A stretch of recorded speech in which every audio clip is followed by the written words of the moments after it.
Greetings world. We are anonymous. For the last 2 months, we have been consistently reporting on a possible global conflict, World War III, between the United States and its allies in the West, and Russia and its allies in the East.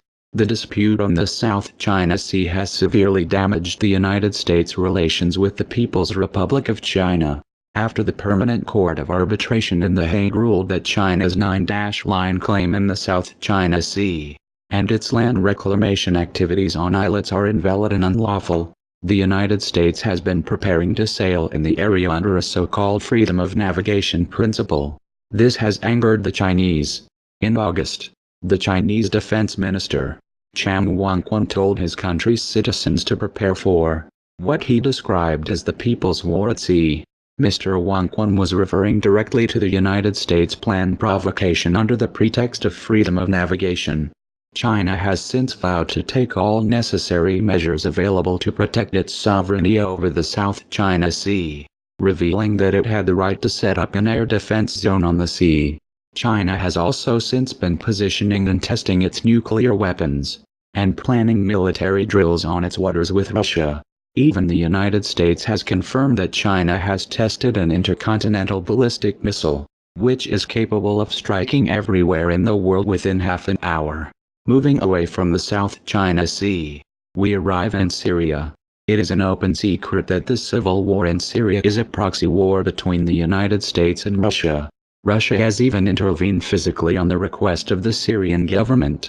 The United States, unable to get any invitation, has been openly and secretly arming many rebel groups in the country, with open plans to overthrow the Syrian government. Of course, since Russia honored the invitation of the Syrian government last year, the war has been turning in favor of the Syrian government, which was falling before Russia's intervention. As we speak now, tension is mounting between the United States and Russia. Nerves are at their highest since the Cold War era. The United States, at the moment, is sitting on tenterhooks. Many officials in the President Obama administration are frustrated and confused regarding the situation in Syria. The United States has announced that it has ended all contacts with Russia in Syria. This announcement by the United States comes as Russia, beginning on September 22, intensified its military operations in Syria, with the intentions to capture the city of Aleppo for the Syrian government. Diplomatic efforts to put an end to the fighting in Syria have collapsed. As the Aleppo operation continues, Russia has given the United States a stern warning not to take any action against the Syrian government forces. In fact, there are many Russian jet fighters stationed in Syria, ready to shoot down any United States jet fighter that attempts to strike on the Syrian government forces. These developments from Moscow are not going down easily with the United States. The United States Secretary of State, John Kerry, is said to have urged President Obama to intervene and face the consequences from Russia. He is said to have even favored a nuclear deterrent against Russia. However, it appears that before Kerry could even make this suggestion to President Obama, the Russians had already gathered intelligence on the happenings within the White House. According to ZVEZDA, a Russian Defense Ministry television channel, the country has started preparing its citizens for a possible nuclear war with the United States because of the mounting tensions in Syria.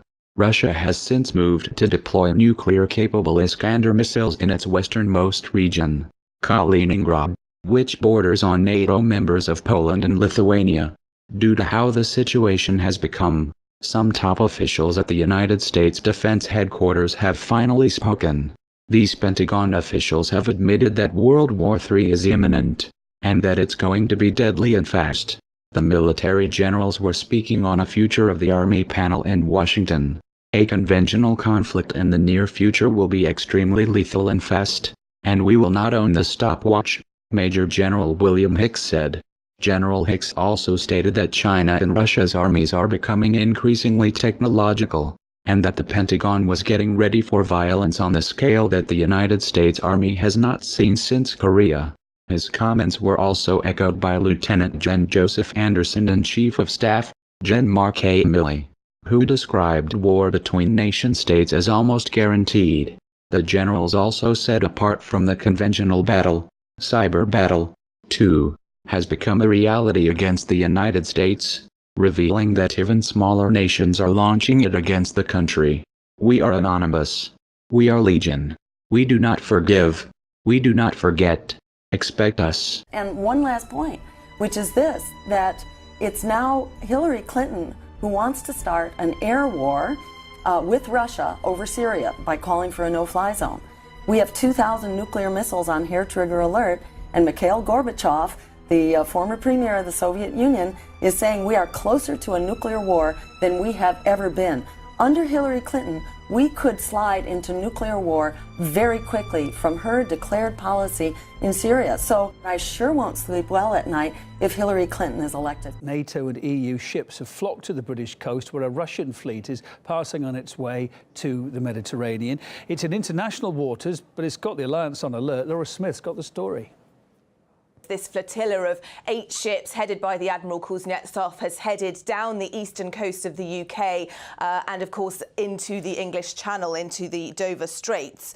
The Norwegian Air Force filmed them when they were off the Shetland Islands. Those are some pretty great pictures. And then locals and media gathered to watch them in Dover. And, of course, they could see them off the coast because it's just 21 miles wide, that stretch of water. That was earlier on Friday. And, of course, they're being watched very closely by ships from the navies of a number of different countries. There's the UK's HMS Duncan, of course, which has been man-marking the flotilla, according to the Defence Secretary. The Norwegians, the Finnish, they all have ships in the area that are watching the progress of these destroyers, and several NATO vessels and planes as well. Extraordinary display of Russian military power just a few miles off the British coast. One Moscow newspaper called it an armada, and its chosen route, straight down the English Channel, is likely to have been chosen deliberately. The warships could have gone round the north coast of Scotland, but this was the route that sent a powerful message, one which a former Royal Navy admiral said was a wake-up call. Since the end of the Cold War, we've allowed our capabilities to decline, and I also think our skills have declined as well. We need to get back into the game of actually countering the Russians whenever they seek to coerce either European nations or project power like they have done with this task group. The task group will be reinforcing what's already a big Russian presence in Syria.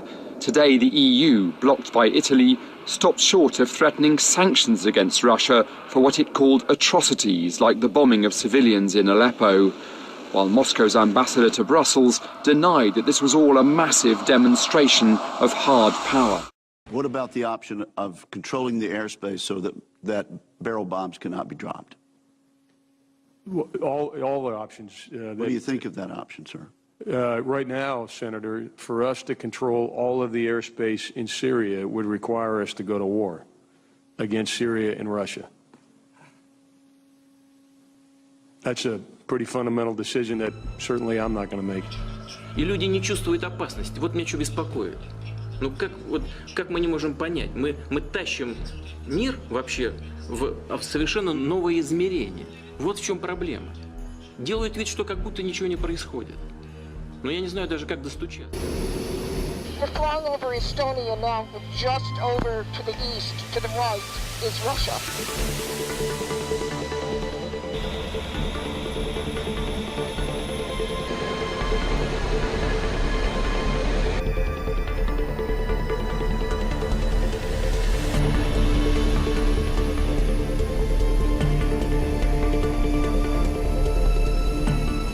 We have to be ready.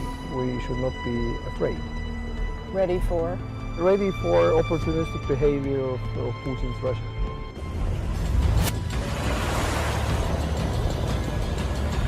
These US Marines are about to perform their first ever amphibious landing from the Black Sea onto the Ukrainian coastline.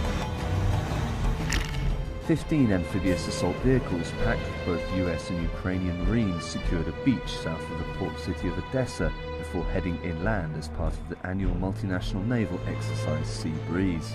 This year the US Navy deployed 2 ships, the USS Ross, a guided missile destroyer, and this ship, the USS Whitby Island, which which acted as a launching pad for the amphibious operation. The Black Sea is bounded by 6 countries linking southeastern Europe and western Asia. Since the Russian annexation of Crimea in 2014, the security situation here has been very tense at times.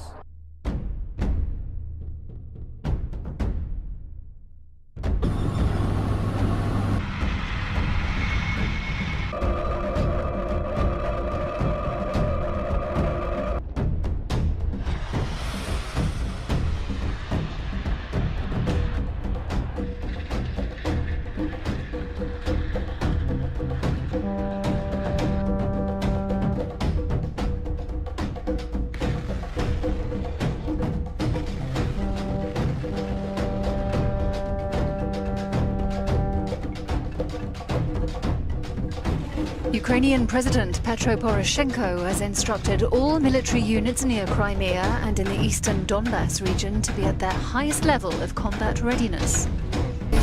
We need to be ready. We should not be afraid. Ready for? Ready for opportunistic behavior of Putin's Russia.